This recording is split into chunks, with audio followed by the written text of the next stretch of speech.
तो दोस्तों खान सर का आज टेस्ट सीरीज 5 है। इससे पहले 4 3 2 1 हो गया है, तो आप नहीं देखे जाकर देख लीजिए प्लेलिस्ट में। तो ये बिहार पुलिस के दृष्टिकोण से सारे क्वेश्चन महत्वपूर्ण हैं, तो आप शुरू से लेकर अंत तक जरूर देखिएगा, क्योंकि ये सारे क्वेश्चन महत्वपूर्ण हैं। तो यही से आपको एग्जाम में आने की संभावना है। तो चलिए देर न करते हुए वीडियो को मैं स्टार्ट करते हैं। तो आज का जो फर्स्ट नंबर क्वेश्चन है आपके स्क्रीन पर दिया गया है। तो आपका फर्स्ट नंबर क्वेश्चन है कि भारत में पंचायती राज का 3 स्तरीय योजना कब लागू हुआ, बताइएगा।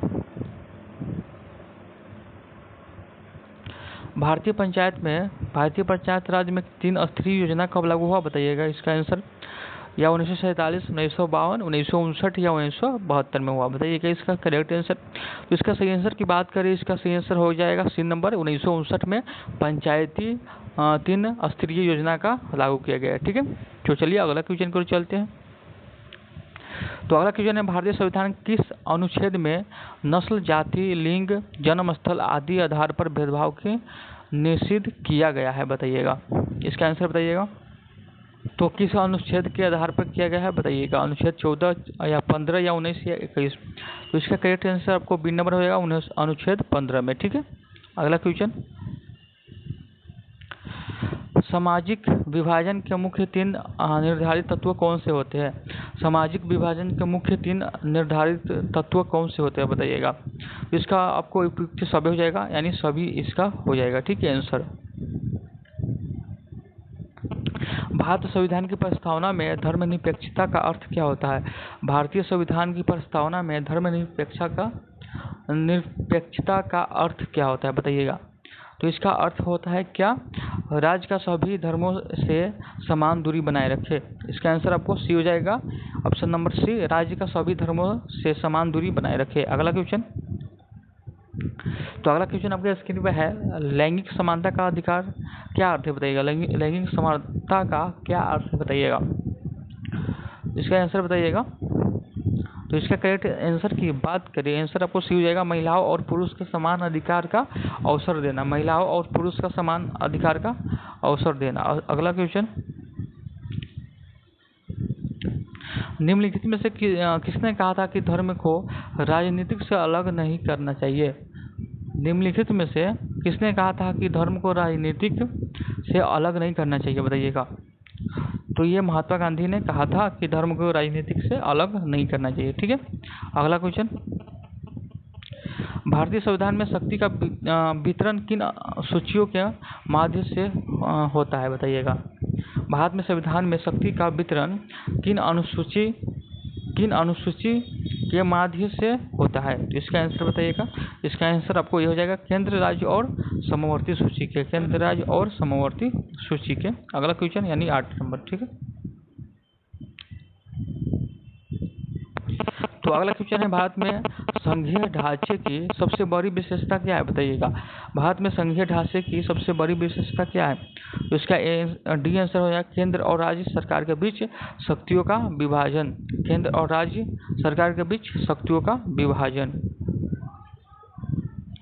भारत में केंद्र राज्य संबंधों से संबंधित निम्नलिखित में से कौन सा आयोग है, बताइएगा। भारत में केंद्र राज्य संबंधों से संबंधित निम्नलिखित में कौन सा आयोग है, बताइएगा। इसका आंसर आपको सी हो जाएगा, वित्त आयोग हो जाएगा। ठीक है, इसका आंसर आपको सी हो जाएगा, वित्त आयोग। दलित पैंथर्स आंदोलन किस राज्य में हुआ था। दलित पैंथर्स आंदोलन किस राज्य में हुआ था। ये आपको महाराष्ट्र में हुआ, ऑप्शन नंबर ए इसका करेक्ट आंसर हो जाएगा। तो अगला क्वेश्चन है कि 19वीं शताब्दी में राष्ट्रीय चेतना का उदय मुख्य रूप से किस शासन व्यवस्था का परिणाम है, बताइएगा। 19वीं शताब्दी में राष्ट्रीय चेतना का उदय मुख्य रूप से किस शासन व्यवस्था का परिणाम है। तो 11 का आपको ब्रिटिश शासन का परिणाम है। आंसर नंबर सी हो जाएगा, ब्रिटिश शासन। ठीक है, राष्ट्रवाद की भावना की बीजारोपण किस काल में हुआ था। राष्ट्रवाद की भावना की बीजारोपण किस काल में हुआ था। यह पूर्ण जागरण काल में हुआ था। ऑप्शन नंबर बी आपको करेक्ट आंसर हो जाएगा, पूर्ण जागरण के काल में। निम्नलिखित में से किसने अमेरिका महाद्वीप की खोज की थी। निम्नलिखित में किसने अमेरिका महाद्वीपों की खोज की थी। तो अमेरिका की खोज किसने किया था बताइएगा। इसमें दिया गया है अमेरिकी महाद्वीपों की खोज किसने की। ये आपको हो जाएगा क्रिस्टोफर कोलंबस यही किया था, ठीक है, अमेरिका का खोज, ठीक है। भारत की सबसे बड़ी जनजाति कौन सी है बताइएगा। भारत की सबसे बड़ी जनजाति कौन है बताइएगा। तो 14 का आपको भील हो जाएगा। भील जनजाति सबसे बड़ी है, ठीक है। अगला क्वेश्चन, 1919 में युद्ध की समाप्ति के उपरांत पेरिस में हुई शांति सम्मेलन में राष्ट्रीय संघ की स्थापना का श्रेय किससे जाता है बताइएगा। 1919 में युद्ध की समाप्ति के उपरांत पेरिस में हुई शांति सम्मेलन में युद्ध संघ की स्थापना का श्रेय किसे जाता है। युद्ध संघ की स्थापना का श्रेय किसे जाता है बताइएगा। 15 नंबर क्वेश्चन का आंसर। तो इसका करेक्ट आंसर की बात करें, इसका करेक्ट आंसर हो जाएगा सी नंबर, वुडरो विल्सन, ठीक है। अगला क्वेश्चन, हिटलर ने किस राजनीतिक दल का नेतृत्व किया था। हिटलर ने किस राजनीतिक दल का नेतृत्व किया था। तो हो जाएगा आपको नाजी पार्टी का नेतृत्व किया था। अगला क्वेश्चन, वायसराय की संधि निम्नलिखित में किस देश में भंग किया था। वायसराय की संधि निम्नलिखित में किस देश में भंग किया था। तो इसका आंसर सी हो जाएगा, जर्मनी में भंग किया था, ठीक है। अगला क्वेश्चन, सप्तवर्षीय युद्ध का प्रभाव क्या पड़ा। सप्तवर्षीय युद्ध का प्रभाव क्या पड़ा। सप्तवर्षीय युद्ध का प्रभाव क्या पड़ा। इसका आंसर भी हो जाएगा, ब्रिटेन एक प्रमुख शक्ति के रूप में उभरा। ब्रिटेन एक प्रमुख शक्ति के रूप में उभरा। जॉर्ज तृतीय के शासनकाल में अमेरिका के 13 उपनिवेशों स्वतंत्रता की घोषणा क्यों की बताइएगा। जॉर्ज तृतीय की शासनकाल में अमेरिका के 13 उपनिवेशों ने स्वतंत्रता की घोषणा क्यों किया बताइएगा। तो यह टैक्स और राजनीतिक अधिकारों की कमी के कारण, टैक्स और राजनीतिक अधिकारों के कमी के कारण, ठीक है। ऑप्शन नंबर बी हो जाएगा, ठीक है। तो निम्नलिखित में से किस संधि के द्वारा अमेरिका स्वतंत्रता संग्राम को मान्यता मिली बताइएगा। निम्नलिखित में किस संधि के द्वारा अमेरिकी स्वतंत्रता संग्राम को मान्यता मिली। तो 20 का आपको हो जाएगा पेरिस, यानी ऑप्शन नंबर ए पेरिस की संधि के द्वारा, ठीक है। रेड क्लिफ रेखा किस देश के बीच सीमा रेखा है। रेड क्लिफ रेखा किस देश के बीच रेखा है बताइएगा। तो ये भारत और पाकिस्तान के बीच है। भारत और पाकिस्तान के बीच ऑप्शन नंबर सी।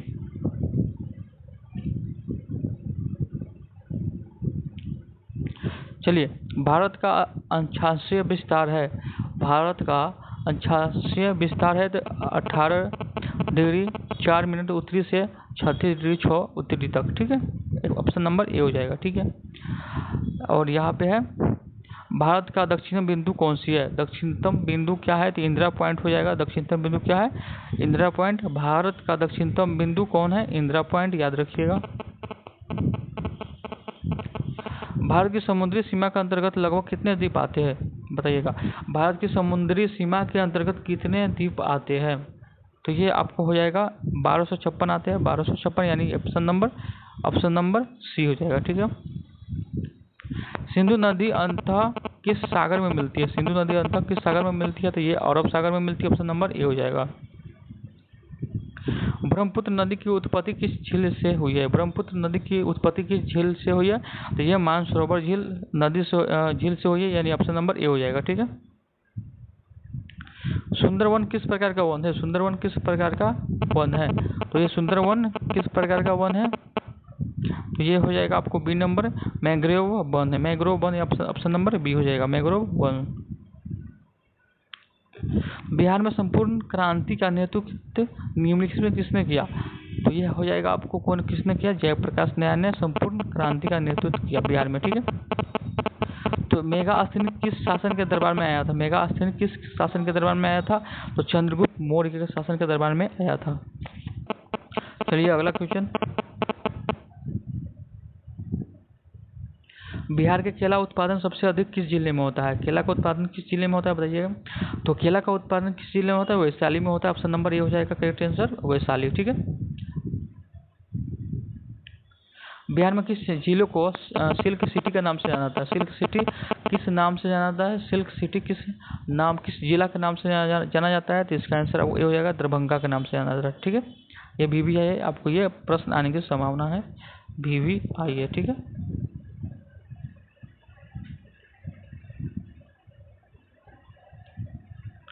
निम्नलिखित में से कौन बिहार सरकार के साथ संकल्प शामिल नहीं है? निम्नलिखित में से कौन बिहार सरकार के साथ संकल्प शामिल नहीं है? तो इसमें हो जाएगा बाल कल्याण शामिल नहीं है, बाल कल्याण। ऑप्शन नंबर आपको सी हो जाएगा। ठीक है। अगला क्वेश्चन, बिहार का सबसे लंबा पुल कौन सा है? बिहार का सबसे लंबा पुल कौन सा है? तो ये पटना का आपको हो जाएगा गांधी सेतुपुर, यदि पटना का। ठीक है। राष्ट्रीय जनसंख्या नीति 2000 का मुख्य उद्देश्य क्या है बताइएगा? राष्ट्रीय जनसंख्या नीति 2000 का मुख्य उद्देश्य क्या है?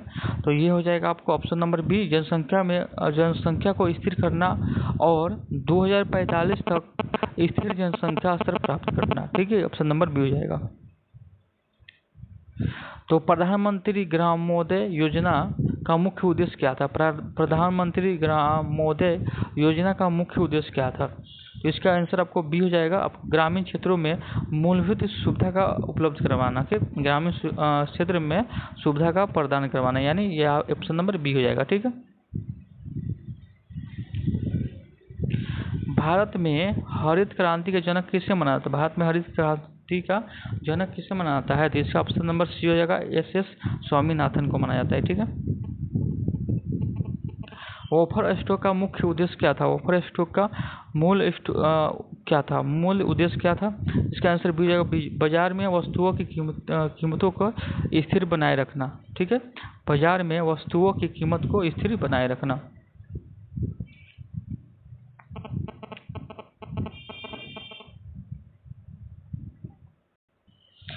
चलिए 38 नंबर प्रश्न है, नीति आयोग किस योजना के संस्थान के स्थान पर लागू किया गया बताइएगा? नीति आयोग किस योजना के संस्थान के स्थान पर लागू किया गया बताइएगा?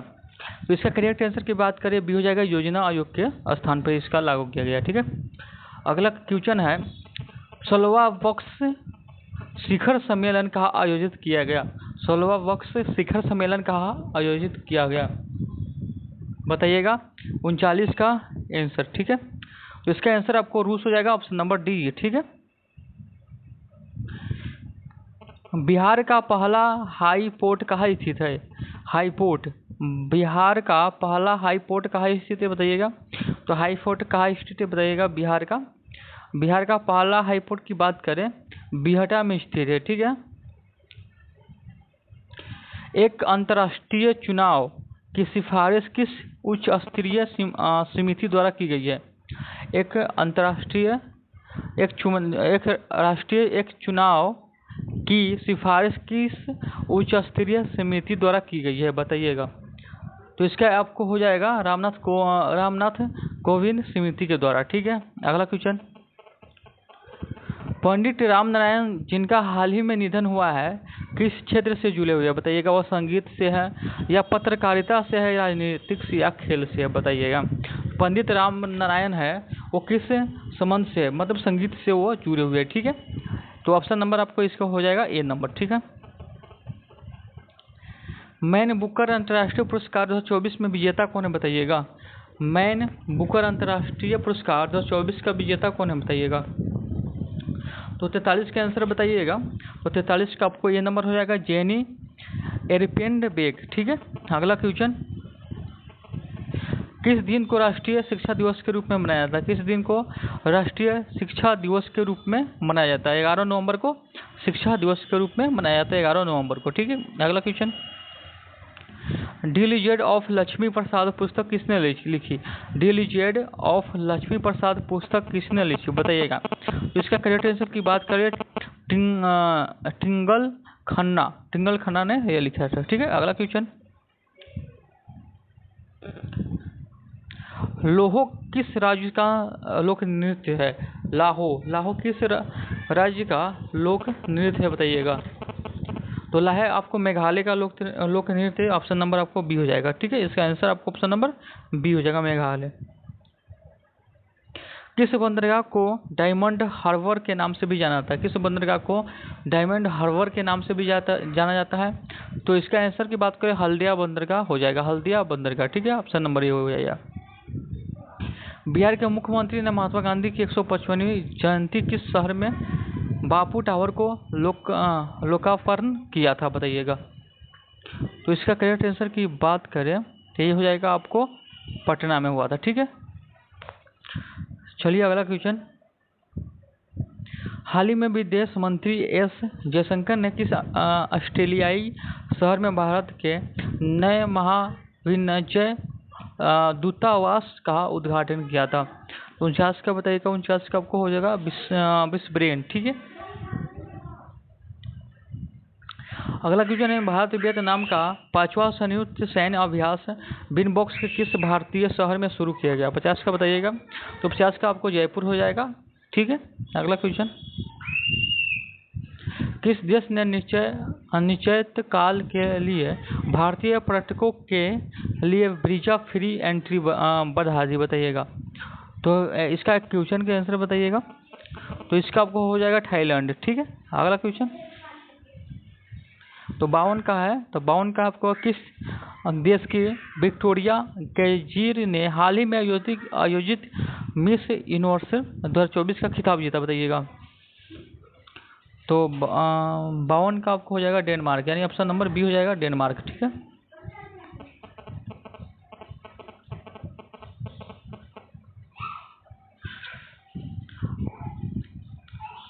अमानगढ़ टाइगर रिजर्व किस राज्य में स्थित है? अमानगढ़ टाइगर किस राज्य में स्थित है? ये उत्तर प्रदेश में है इसका आंसर। जब ऑक्सीजन की उपस्थिति में मैग्नीशियम रिबन का दहन होता है तो अब यह किस में परिवर्तन हो जाता है? तो यह आपको मैग्नीशियम ऑक्साइड में हो जाता है। ठीक है, द्रव्यमान संरक्षण का नियम क्या दर्शाता है? द्रव्यमान संरक्षण का नियम क्या दर्शाता है? तो इसका आंसर आपको डी हो जाएगा, रासायनिक अभिक्रिया के में कुल द्रव्यमान की अपरिवर्तन। ठीक है,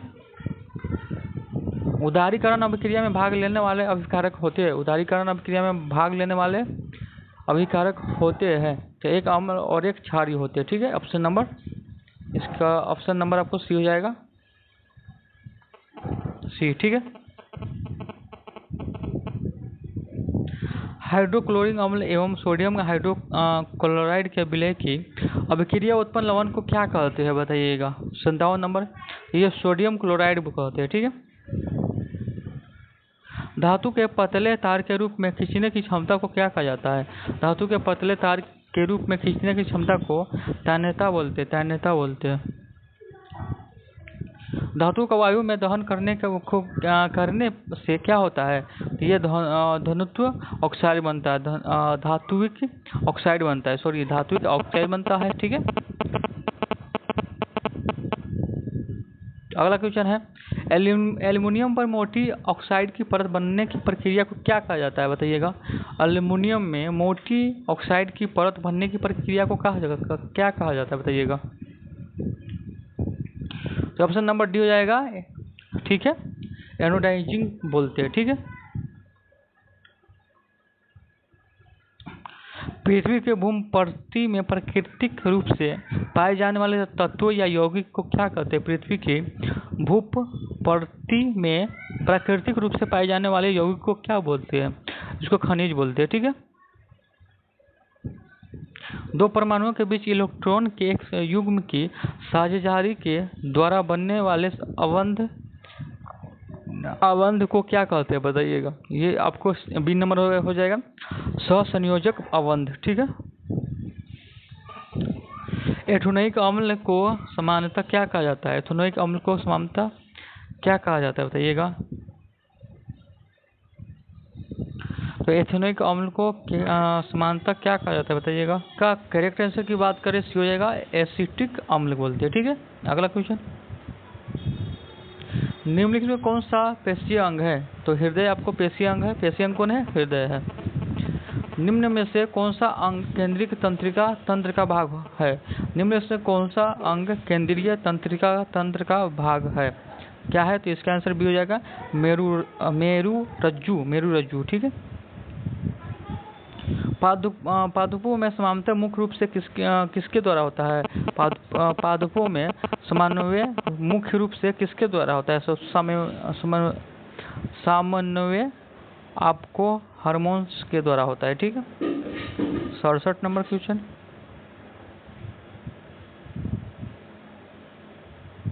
तो 67 नंबर है, एड्रेनालिन हार्मोन सीधे कहाँ स्रावित होता है?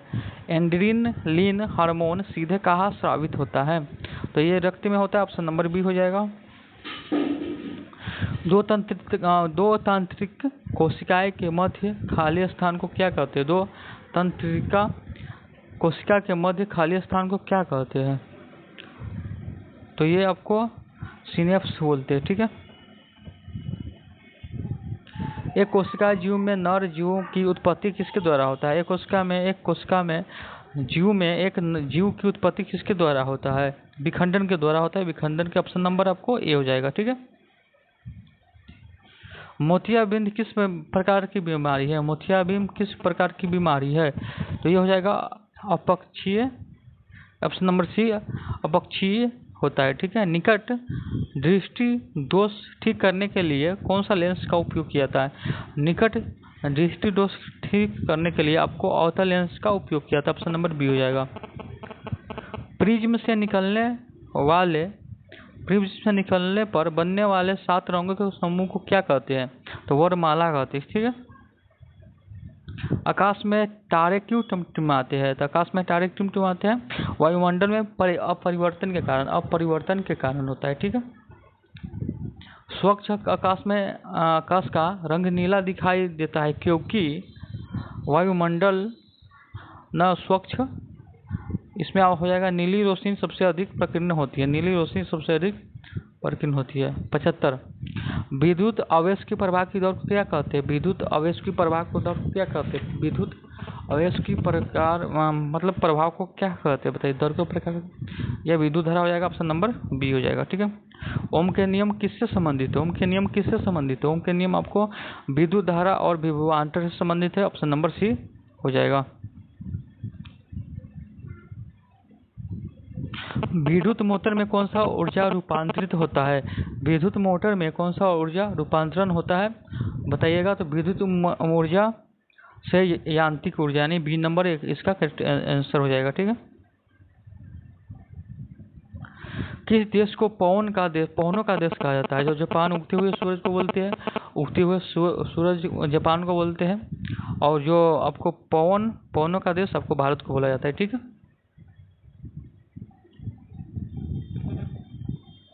सौर सेल बनने के लिए किस पदार्थ का उपयोग किया जाता है? सौर सेल बनने के लिए सिलिकॉन का उपयोग किया जाता है। सौर सेल बनने के लिए सिलिकॉन का उपयोग किया जाता है।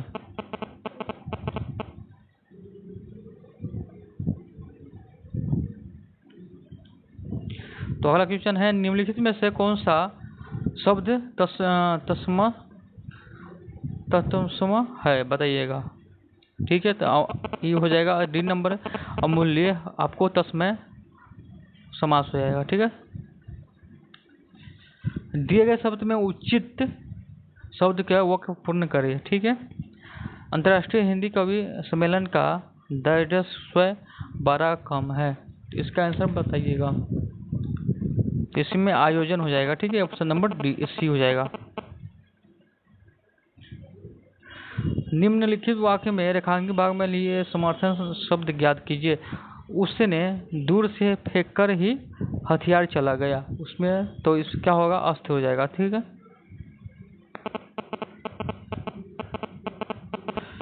इसमें सर्वनाम भेद सही विकल्प है। तो वह कलम मुझे मिली आएगी। वो कल मुझसे मिलने आएगी। बताइएगा। तो 91 का आपको करेक्ट आंसर की बात करें तो ये अन्य पुरुष की बात बोल रहा है। ठीक है। कमल का समार्थी शब्द क्या होगा? कमल का, तो ये कमल का हो जाएगा पीयूष हो जाएगा। D number. ठीक है। उग्र का विलोम क्या होगा? उग्र उग्र का विलोम हो जाएगा आपको सौम्य, यानी बी नंबर हो जाएगा। ऑप्शन है बी नंबर, ठीक है। ये आपको इंग्लिश है। तो दोस्तों आशा लगा हो आज का वीडियो अच्छा लगा हो तो वीडियो को लाइक शेयर कमेंट जरूर कीजिएगा। फिर एक नए वीडियो के साथ मिलेंगे, तब तक के लिए जय हिंद।